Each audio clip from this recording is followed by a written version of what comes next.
আজকের এই ইলিশের রেসিপিটা আমার জন্য অনেক স্পেশাল, কেননা এই ইলিশটা এনেছে আমার ছেলে প্রথম ইনকাম দিয়ে। এই জন্য আজ আমি স্মৃতিময় করে রেখে দিলাম মাওয়া ঘাটের রেসিপি করে। আমি এই ইলিশ দিয়ে অনেক রেসিপি করতে পারতাম, দেখলাম যে না, রেসিপিটা আমি একটা বিখ্যাত রেসিপি করেই রেখে দেই আমার চ্যানেলে।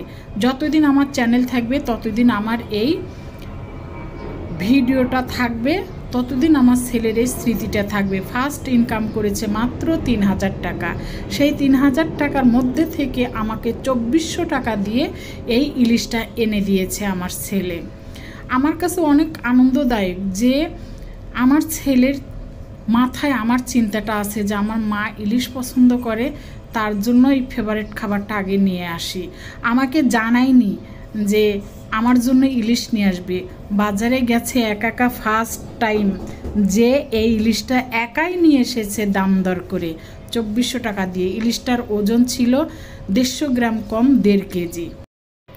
আমার বাবার বাড়ি এর থেকে বড় বড় ইলিশ আগেও খেয়েছি, এখনও গেলে খাই। আমার হাজব্যান্ডও এর থেকে বড় বড় ইলিশ নিয়ে আসে এবং অনেকগুলো করে নিয়ে আসে। তারপরও যেন আজকের ইলিশটার মধ্যে অনেক রকম অনেক বড় একটা তৃপ্তি এবং শান্তি আছে, কেননা ছেলের প্রথম ইনকামের টাকার ২৪০০ টাকা দিয়ে একটা ইলিশ নিয়ে এসেছে মায়ের জন্য। এটা আমার জন্য অনেক আনন্দদায়ক।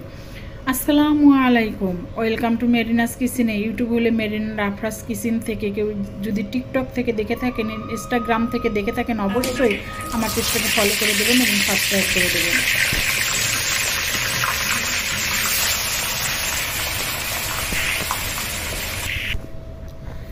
এই ইলিশটা আমি কেটে নিয়ে সরিষার তেলের মধ্যে ডুবো তেলে ভেজে নিচ্ছি। মাওয়া ঘাটে যেভাবে করে আমি কিন্তু সেইভাবে রেসিপিগুলো করব। ইলিশ ভাজা, ইলিশের লেজ ভর্তা এবং বেগুন ভাজা, এই ৩টি রেসিপি আজ থাকবে আমার চ্যানেলে। যতদিন আমার চ্যানেল থাকবে ততদিন এই ইলিশের রেসিপিটা থাকবে, ততদিন আমার একটা স্মৃতি থেকে যাবে আমার এই ছেলের ইলিশ আনা।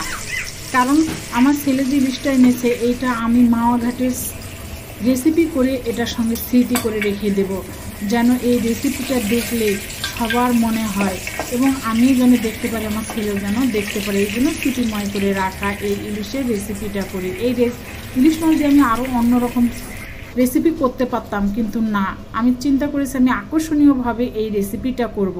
এটা তো মাওয়া ঘাটের এইরকম সাধারণ একটা রেসিপি দেখেছেন, কিন্তু আমি আরেকটু আকর্ষণীয় করার জন্য আমি নিজের একটু টেকনিক খাটাবো। যেমন আমি এই তেলের মধ্যে যখন বেগুন ভাজা হয়ে যাবে, এই তেলের মধ্যে মরিচ পেঁয়াজ বেশি করে কেটে মাছগুলো উঠিয়ে নিয়ে, মাছগুলো আমি আবারও তেলগুলো ঢেলে নিয়ে কড়াইয়ের মধ্যে সাজিয়ে দিয়ে মরিচ পেঁয়াজগুলো আমি ঢেলে দিয়ে 10 মিনিট ঢেকে রাখবো, যেন এটা খেতেও মজা হয়, দেখতেও সুন্দর দেখা যায়।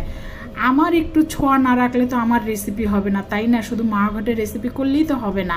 এই যে দেখেন, তেলগুলোর মধ্যে বেগুন ভাজা হয়ে গিয়েছে, মরিচ পেঁয়াজগুলো দিয়ে দিলাম, হয়ে গিয়েছে আমার মরিচ পেঁয়াজ। এই মরিচ পেঁয়াজের যেন একটু গন্ধ না থাকে সামান্য একটু রসুন দিয়ে দিলাম, দিয়ে ভালো করে ভেজে নেব। এই যে দেখেন কড়াইয়ের মধ্যে মাছগুলো সেজে নিয়েছি, এখন এর মধ্যে আমি সেই তেলগুলো ঢেলে দিলাম, দিয়ে আমি কিন্তু 15 মিনিট ঢেকে রেখেছিলাম যেন এর মধ্যে সুন্দরভাবে সব তেল মশলা ঢুকে যায়। মশলা তো দেইনি, জাস্ট ইলিশ ভাজা। এখন এর উপরে এই তেলগুলো ঢেলে দেব। দেখেন হয়ে গেল আমার একটা স্পেশালিস্ট ইলিশের রেসিপি।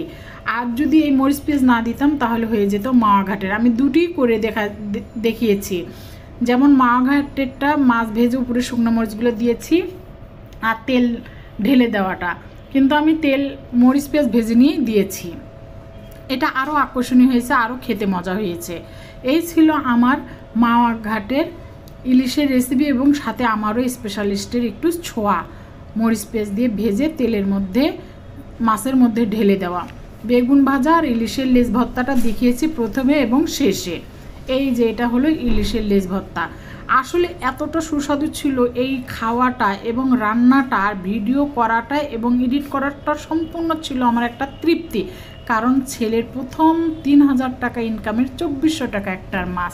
সবাই দোয়া করবেন আমার ছেলের জন্য যেন অনেক বড় হতে পারে। ধন্যবাদ সবাইকে, ভুল ত্রুটি হলে ক্ষমা দৃষ্টিতে দেখবেন। আসসালামু আলাইকুম।